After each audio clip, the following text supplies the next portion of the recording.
how to turn on or turn off infinite scroll on DuckDuckGo browser on PC. Hello guys, so all what you have to do is simple.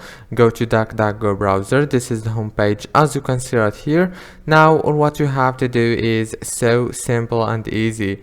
Just go right here in the top corner, click on those three lines, click on all settings, and now on this page you will find many options. All what you have to do is just click here on infinite scroll. You can enable it or disable it from here as you can see. If this video was helpful, please don't forget to like and subscribe, and thank you for watching until the end. See you later.